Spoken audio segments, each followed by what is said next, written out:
દિલ્હી ખાતે વડાપ્રધાન નરેન્દ્ર पार्टी મોદીનું के पूर्व સંબોધન अध्यक्ष સાંભળીએ। और हम सभी के श्रद्धेय आदरणीय लालकृष्ण आडवाणी जी राजनीति और विद्वत्ता का संगम श्रद्धेय डॉक्टर मुरली मनोहर जोशी जी,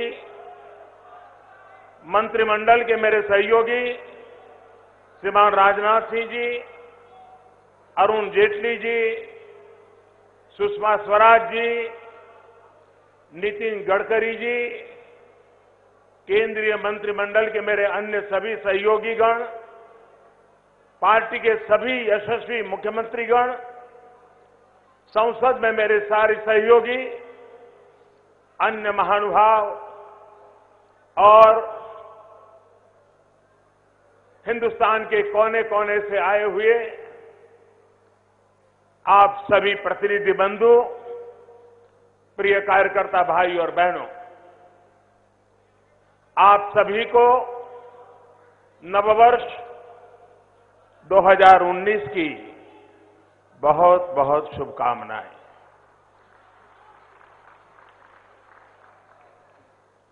मैंने अध्यक्ष जी से रिक्वेस्ट की है कि आज मेरा मन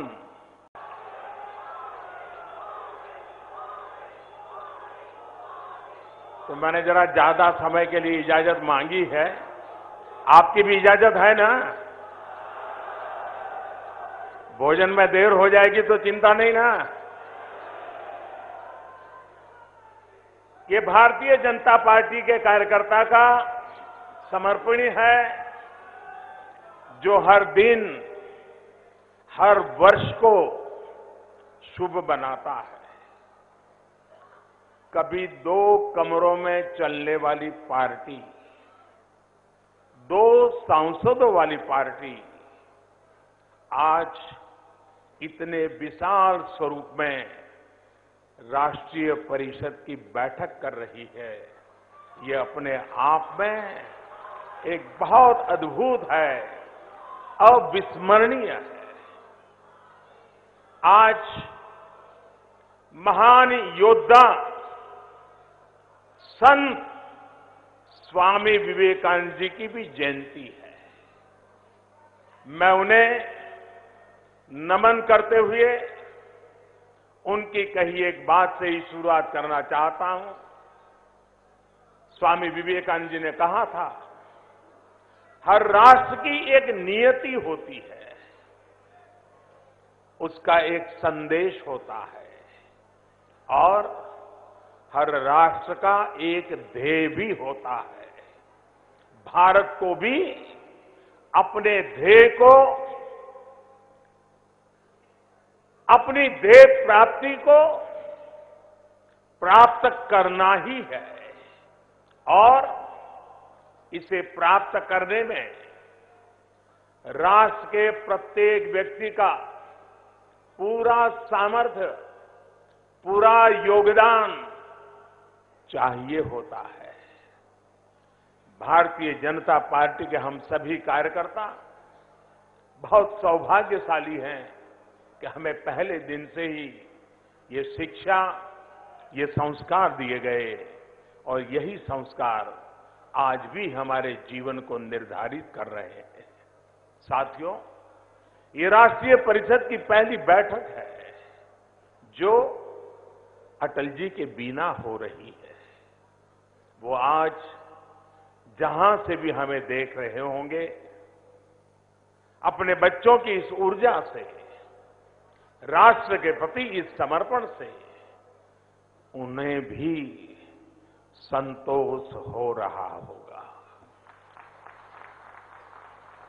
जो परिपाटी अटल जी हमारे लिए निर्धारित कर गए हैं, उसे मजबूत करना, उसे आगे बढ़ाना हम जैसे हर कार्यकर्ता का दायित्व है।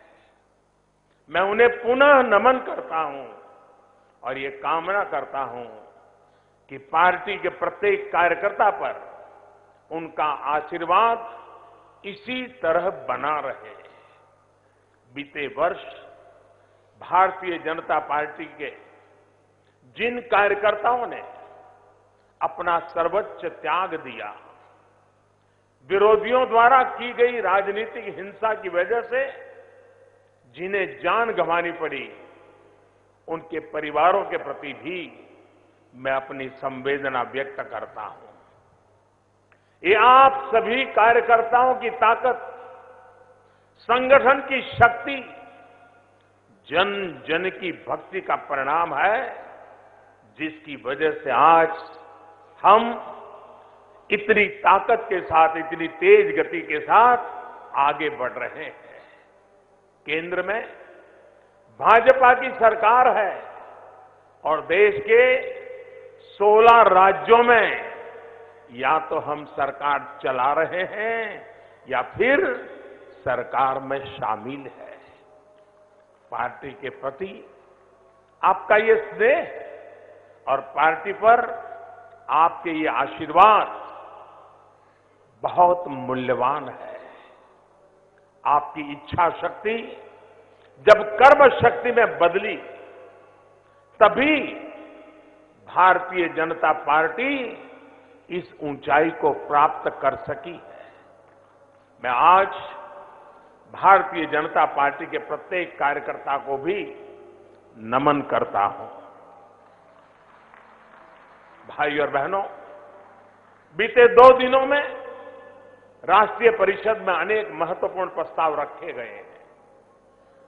किसानों से जुड़े प्रस्ताव, गरीब कल्याण से जुड़े प्रस्ताव, उसके अलावा वर्तमान राजनीति पर भी सार्थक चर्चा हम सभी के बीच हुई है। हमारी कोशिश होनी चाहिए कि इन प्रस्तावों का एक एक शब्द याद हो। इनमें जो बातें लिखी हैं वो घर घर पहुंचे, व्यक्ति व्यक्ति तक पहुंचे। साथियों, इस चर्चा का इसलिए भी महत्व है क्योंकि देश आज एक नए विश्वास के साथ भाजपा को देख रहा है। बीते 4 साढ़े 4 वर्षों में भाजपा के नेतृत्व में जिस तरह केंद्र सरकार चली है, जिस तरह हम राज्यों में अपनी सरकारें चला रहे हैं, उसने जनमानस में यह स्थापित कर दिया है कि देश को अगर नई ऊंचाई पर कोई राजनीतिक दल ले जा सकता है तो वो सिर्फ और सिर्फ भारतीय जनता पार्टी है।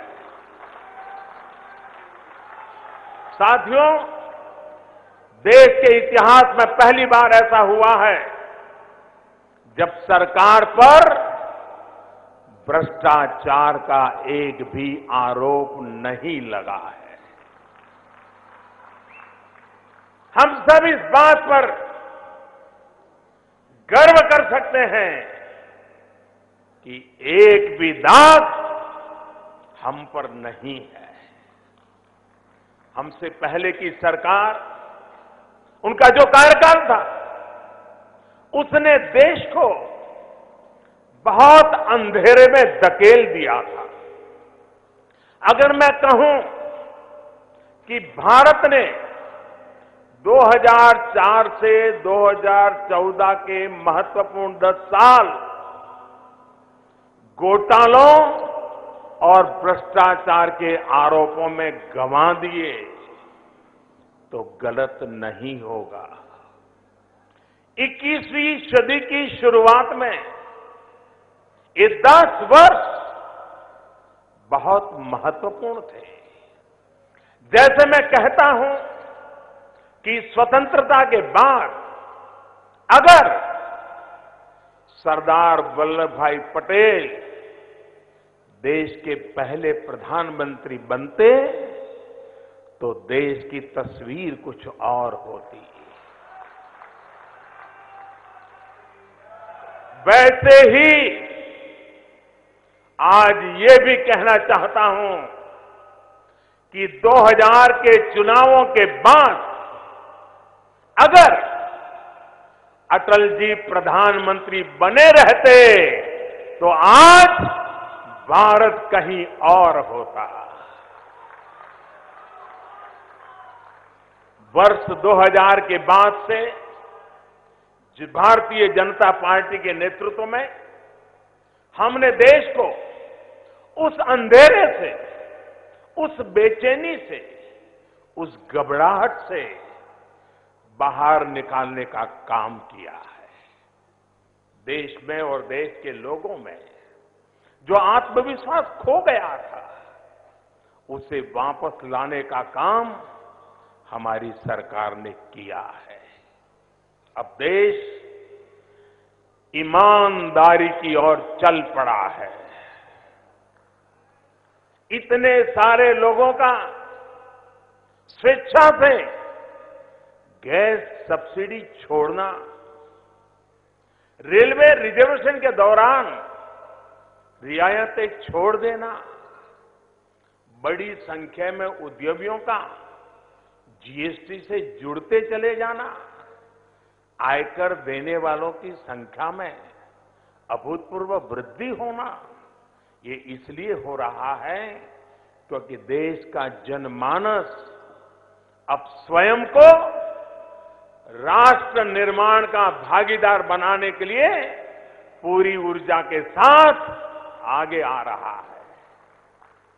उसे विश्वास है कि वो जो टैक्स देता है, उसकी पाई पाई का सही इस्तेमाल इस सरकार द्वारा किया जा रहा है।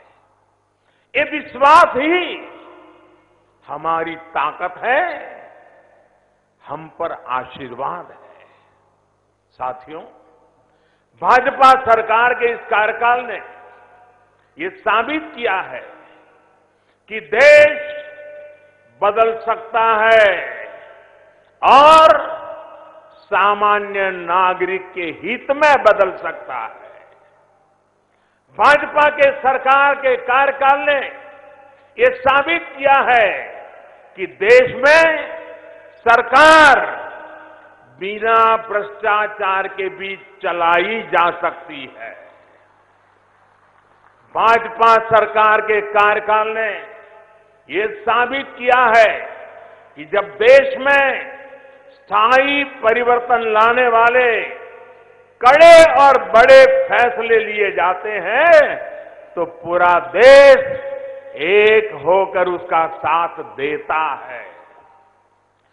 भाजपा सरकार के कार्यकाल ने ये साबित किया है कि सत्ता के गलियारों में चहल पहल करते दलालों को भी बाहर किया जा सकता है।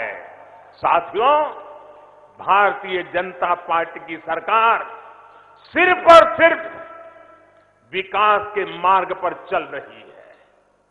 विकास के हमारे मंत्र का मूल है सबका साथ, सबका विकास और एक भारत श्रेष्ठ भारत। जब हम एक भारत श्रेष्ठ, ये व्यवस्था आज भी उतनी ही मजबूत है जितनी पहले थी और बाबा साहब ने जो अधिकार दिया है वो आगे भी रहने वाला है। लेकिन अवसरों की समानता और सामाजिक न्याय को मजबूत करने की बात करते हुए सामान्य वर्ग के गरीब को नजरअंदाज नहीं किया जा सकता था।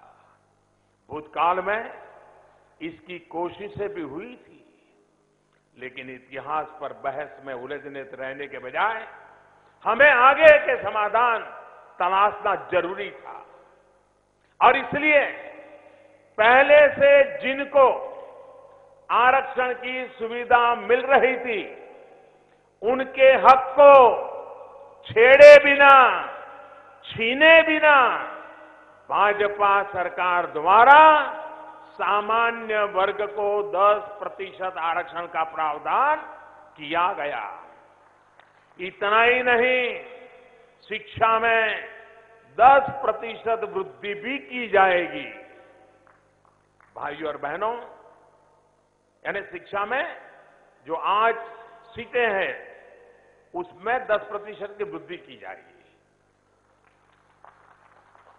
बहनों, और भाइयों, सब कुछ इसी से ठीक हो जाएगा, ये दावा न मैंने कभी किया है और न मैं करता हूं, लेकिन ये भी एक रास्ता है जो सामान्य वर्ग के गरीबों को अवसर की समानता की तरफ ले जाता है। साथियों, भारतीय जनता पार्टी के हर कार्यकर्ता को इस व्यवस्था के पीछे के भाव और उसके लाभ पर समाज के भीतर व्यापक चर्चा करनी चाहिए। मैं फिर बता दूं कि समाज के किसी भी वर्ग को वंचित किए बिना, किसी के हक को कम किए बिना ये नई व्यवस्था की गई है। मुझे पता है कि कुछ लोग पूरी कोशिश कर रहे हैं कि इस बारे में भ्रम फैलाकर असंतोष की आग लगाते रहे। हमें उनकी साजिशों को भी नाकाम करते चलना है। भाइयों और बहनों, देश की युवा आबादी 21वीं सदी के भारत की सबसे बड़ी शक्ति है। ऊर्जा से भरपूर हमारे युवा ही भारत के सामर्थ्य का, देश के आत्मविश्वास का सही प्रतिनिधित्व करते हैं। इस युवा शक्ति के लिए उपयुक्त अवसरों और जरूरी प्रोत्साहन की ही जरूरत है। इसी दिशा में बीते 4.5 वर्ष से केंद्र सरकार ने अनेक काम किए हैं। टैलेंट की पहचान, सही मार्गदर्शन, आसान प्रक्रियाएं, पारदर्शी संस्थाएं, जरूरी सुविधाएं जब साथ मिल जाती हैं, संकल्प लेकर सही दिशा में जाते हैं, तो युवा अपने आप नए शिखर सर कर लेता है, कमाल करके रख देता है। उसको किसी के सहारे की जरूरत नहीं रहती है। देश का युवा आज दुनिया के मंचों पर जो भी झंडे गाड़ रहा है, वो न्यू इंडिया के अभूतपूर्व आत्मविश्वास का ही परिणाम है। साथियों, आज के युवा को ચૂંટણી જીતવા માટે કાર્યકરોને મંત્ર, ભારતને પોતાનું લક્ષ્ય સિદ્ધ કરવાનું છે। ભાજપ દેશ સામાન્ય વર્ગ માટે 10% અનામત બિલ લાવ્યું। કોઈના હકને માર્યા વિના જ અમે 10% અનામત આપી। અમારી સરકારના કાર્યકાળ પર એક પણ ભ્રષ્ટાચારના દાગ નથી। ભાજપની સરકાર માત્ર ને માત્ર વિકાસના રસ્તે ચાલી રહી છે। એક ભારત શ્રેષ્ઠ ભારત જ અમારો ઉદ્દેશ છે। અટલજી પ્રધાનમંત્રી હોત તો આજે દેશ કંઈક અલગ હોત। ભારતને પોતાનું લક્ષ્ય સિદ્ધ કરવાનું છે।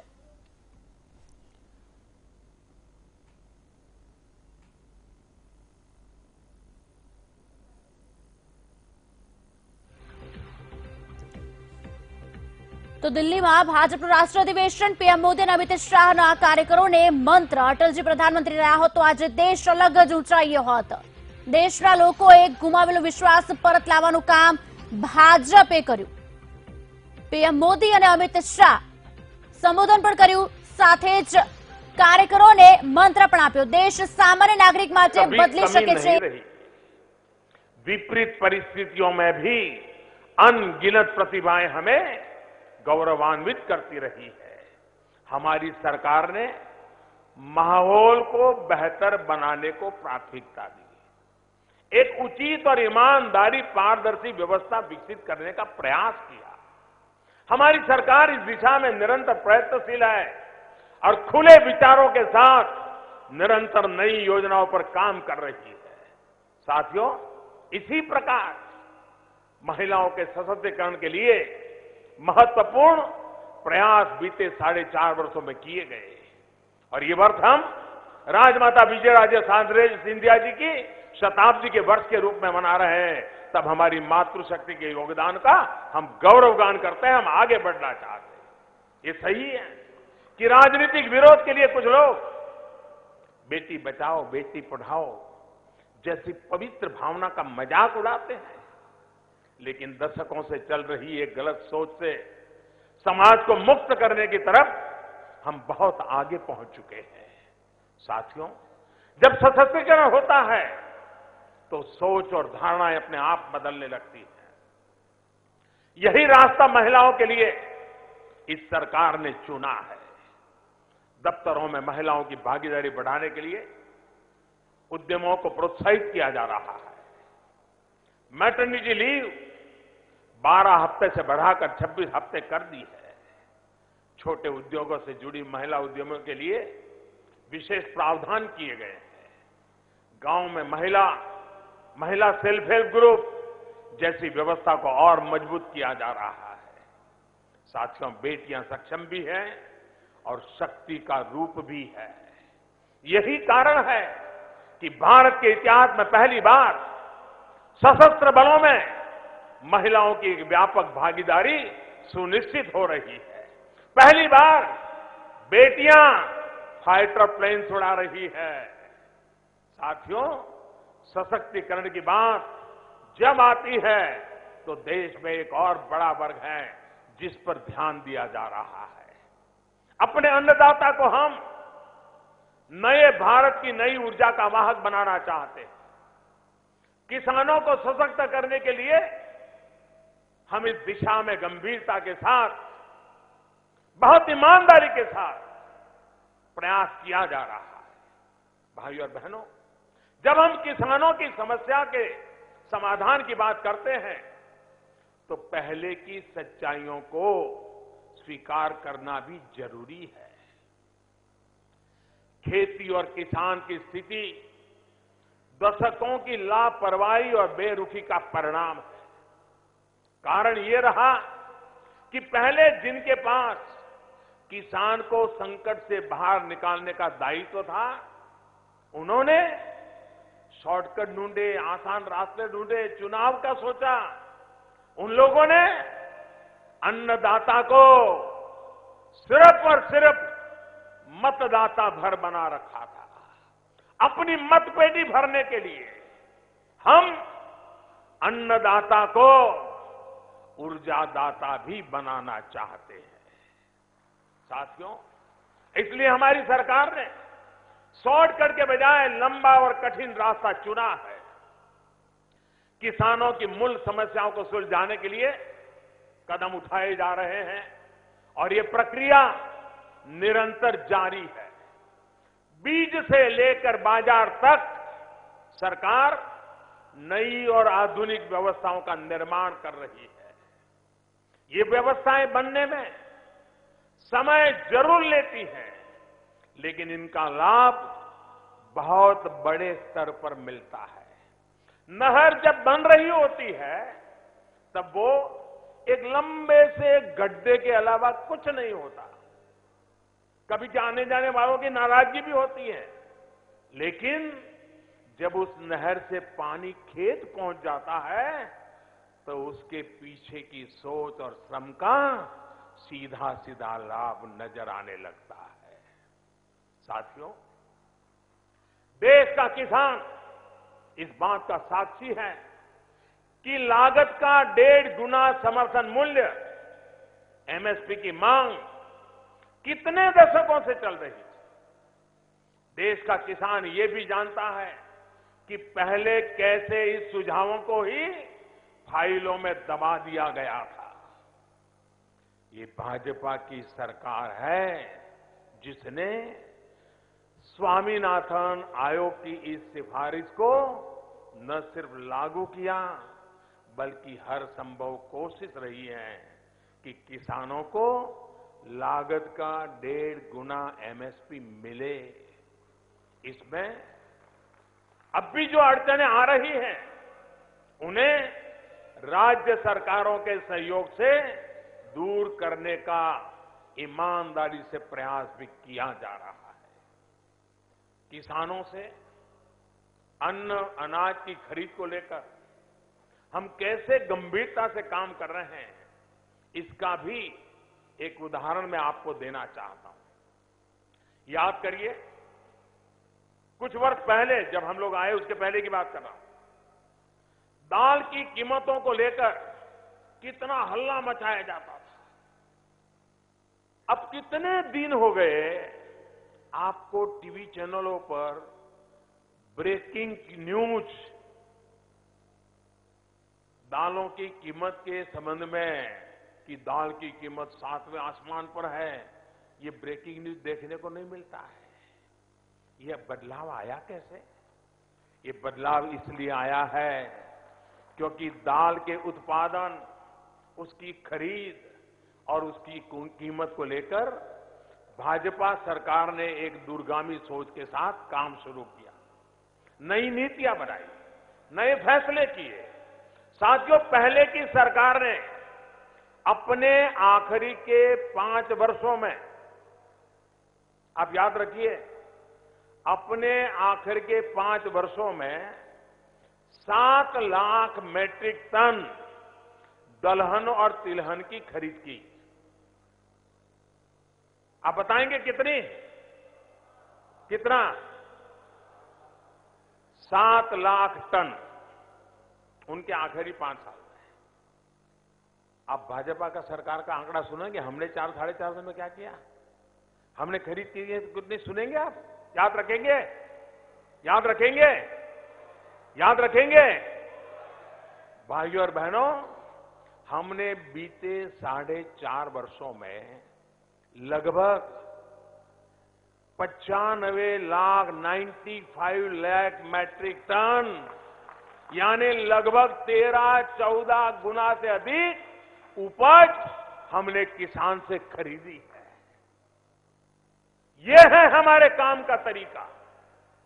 लेकिन मैं ये भी नहीं कहूंगा कि सारी समस्याएं दूर कर ली गई, ऐसा मैं नहीं कहता हूं।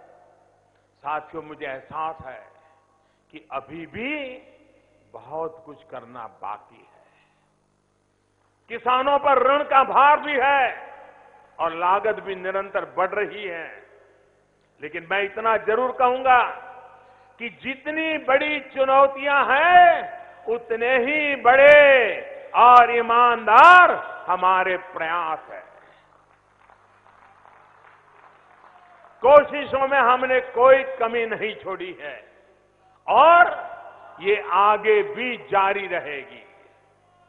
साल 2022 तक किसान अपनी आय दोगुनी करने के साधन जुटा सके, इसके लिए हम दिन रात जुटे हुए हैं। साथियों, विरोधी दलों के कुछ साथी ये आरोप लगाते हैं कि हमने सिर्फ नाम बदले हैं, योजनाएं तो वही पुरानी है। पता नहीं वो क्या कहना चाहते हैं। यहां तो कुछ लोगों को मुझसे यही शिकायत है कि हमने नाम नहीं बदले हैं। ये बड़े बड़े अस्पताल, ये बड़े बड़े एयरपोर्ट, सैकड़ों की संख्या में योजनाएं अभी तो उसी नाम से चल रही थी जो पैसे रखे कर किया गया है।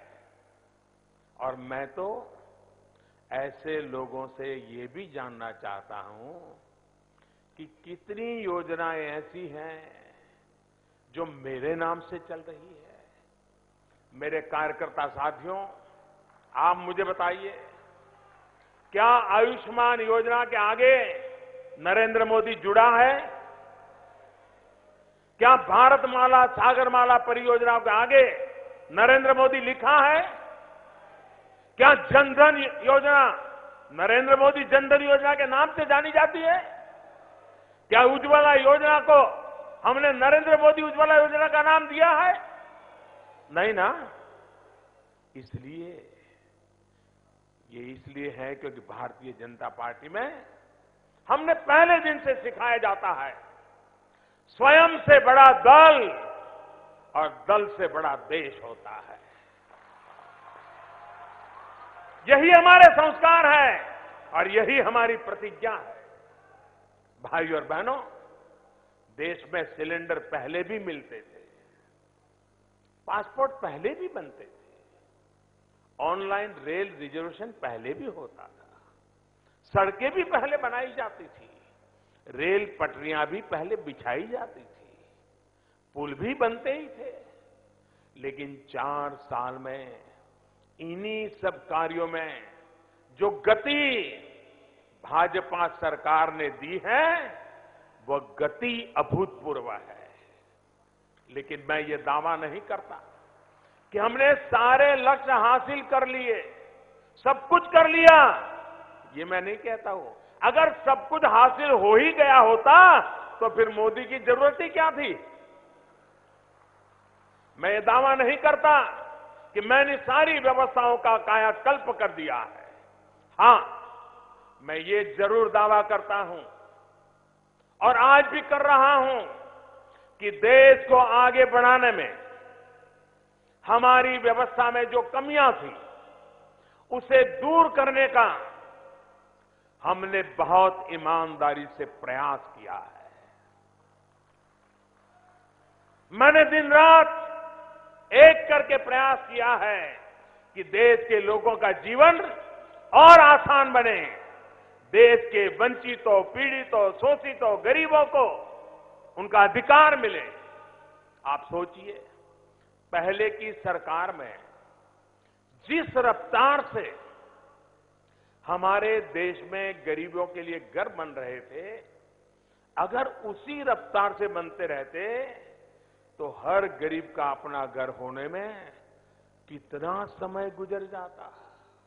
सोचिए कि जिस रफ्तार से पिछली परिवारवादी सरकार में हमारे गांवों तक बिजली पहुंच रही थी, अगर उसी रफ्तार से पहुंचती तो उन 18,000 से ज्यादा गांवों में रहने वालों को 10 साल और इंतजार करना पड़ता। जहां हमने बिजली पहुंचा दी है, सोचिए कि जिस रफ्तार से पहले के दलाली के युग में देश में शौचालय बन रहे थे, अगर वैसे ही बनते रहते तो हर घर में शौचालय होने में अगला दशक बीतने के बाद भी सवालिया निशान लटकता रहता। सोचिए कि जिस रफ्तार से पहले की असंवेदनशील सरकार में हमारे देश में गैस कनेक्शन दिए जा रहे थे, अगर वही रफ्तार होती अनेक पीढ़ियां गुजर जाती, हर घर में गैस पहुंचाने का शायद सपना पूरा नहीं होता। सोचिए कि जितने बड़े पैमाने पर पहले की भ्रष्ट सरकार में सरकारी सब्सिडी का पैसा लीक हो रहा था, गलत हाथों में जा रहा था, अगर वैसे ही जाता रहता तो ईमानदार टैक्स पेयर की कितनी मेहनत ऐसे ही बर्बाद हो जाती, देश के काम नहीं आती। सोचिए कि जिस रफ्तार से सड़कें बन रही थी, जिस रफ्तार से रेलवे लाइनें बिछ रही थी, उनका विद्युतीकरण हो रहा था, अगर वैसे ही होता रहता तो देश कैसे आगे बढ़ पाता, कैसे 21वीं सदी के नई ऊंचाई पर पहुंच पाते। ये सारे काम, ये सारे प्रयास पहले भी हो रहे थे, लेकिन भारतीय जनता पार्टी की सरकार ने 2014 के बाद ऐसे हर काम को नई ऊर्जा दी, नई गति दी। वही लोग हैं, वही धरती है, वही आसमान है, वही समंदर है, लेकिन जमीन से आसमान तक बदलाव हो रहा है। 125 करोड़ भारतीयों का परिश्रम इसे मिलकर बदल रहा है। साथियों, अब देश की अर्थव्यवस्था अपनी डावाडोल स्थिति से बाहर निकलता था। जिसे लोन मिलता था उसे कहते थे कांग्रेस प्रोसेस। भाइयों और बहनों, कॉमन प्रोसेस में आप बैंक से लोन मांगते थे, जबकि कांग्रेस प्रोसेस में बैंकों को मजबूर किया जाता था अपने घोटालेबाज दोस्तों को लोन देने के लिए।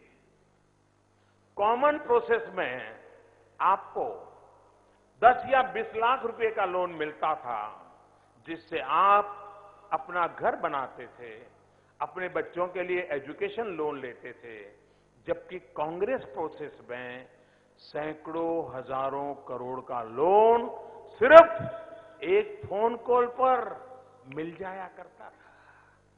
अगर आप कॉमन प्रोसेस से लोन मांगने बैंक जाते थे तो आपसे बैंक सवाल करता था, गारंटी के लिए आपसे दस्तावेज मांगता था। वहीं जो लोग कांग्रेस प्रोसेस और कांग्रेस की फोन बैंकिंग के जरिए लोन लेना चाहते थे, वो नामदार का एक फोन ही काफी था। इसके बाद कोई सवाल नहीं पूछे जाते थे। इतना ही नहीं, अगर आपने कॉमन प्रोसेस से लोन लिया है तो आपको हर हाल में लोन चुकाना ही पड़ता था। लेकिन अगर आपने कांग्रेस प्रोसेस से लोन लिया है तो आपको एक लोन चुकाने के लिए दूसरा लोन मिलता था और दूसरे को चुकाने के लिए तीसरा लोन मिल जाता था और अंत में सारा पैसा हजम कर जाने की भी छूट थी। साथियों, इस पूरे तंत्र का नुकसान क्या हुआ पता है? उन बैंकों में जहां हमारे गरीब, नौकरी पेशा, किसान और मध्यम वर्ग के लोगों का पैसा जमा होता है, उन्हें बदहाल, बेहाल और कंगाल होने की स्थिति में पहुंचा दिया गया था। ये निश्चित तौर पर ही बहुत ही भयावह स्थिति थी। और अगर 2014 में मैंने इस राज को खोल दिया होता तो अंदाजा लगाइए देश की अर्थव्यवस्था का क्या हुआ होता। बिना कोहराम मचाए हमने धीरे धीरे इस स्थिति को बदला। हमने कांग्रेस प्रोसेस वाली बैंक की व्यवस्था पर लगाम लगाई और उसका नतीजा हुआ कि जिन बैंकों से लगातार हजारों करोड़ रुपए जा रहे थे, अब बैंकों में हजारों करोड़ रुपए वापस आ रहे हैं। मैं आपको एक जानकारी देना चाहता हूं कि इंसॉल्वेंसी और बैंकरप्सी कानून बनने के बाद 3 लाख करोड़ रुपए बैंकों और देनदारों का वापस आ चुका है। 3 लाख करोड़ छोटा आंकड़ा नहीं है जी। अगर पहले की सरकार रहती तो ये भी लूट लिया गया होता। और हम अभी रुके नहीं हैं, ये प्रक्रिया निरंतर चल रही है। देश के इतिहास में पहली बार हथियार सौदे में भ्रष्टाचार के आरोपी एक बिचौलिए को विदेश से पकड़ करके भारत लाया गया है। वरना विदेशी बिचौलियों के लिए तो पहले जहाज तैयार रहते थे उन्हें देश से बाहर भेजने के लिए। साथियों, इस राजदार से जांच एजेंसियां तो कानूनी दायरे में पूछताछ कर रही है, लेकिन मीडिया में भी रोज सनसनीखेज खुलासे हो रहे हैं। हाल में जो खुलासा हुआ है उससे स्पष्ट है कि सिर्फ हेलीकॉप्टर घोटाले की नहीं बल्कि लड़ाकू विमान वाली डील में भी खेल हुआ था। अब धीरे धीरे परतें खुल रही है। मीडिया रिपोर्ट बताती है कि आज कांग्रेस के नेता इसलिए शोर कर रहे हैं, बिचौलिए के बचाव के लिए इसलिए वकील पहुंच जाते हैं, भेजे जा रहे हैं। अखबारों में आ रहा है कि पहले की सरकार के समय लड़ाकू विमानों की डील इसलिए रुक गई थी क्योंकि यही बिचौलिया दूसरी कंपनी के हवाई जहाज के लिए माहौल बना रहा था। भाइयों और बहनों, इनकी पोल खुल रही है तो ये गाली गलौज पर उतर आए हैं। अपने इकोसिस्टम की मदद से साजिशों पर उतर आए हैं। ये चाहे जितना गाली दें, झूठ बोले, चौकीदार रुकने वाला नहीं।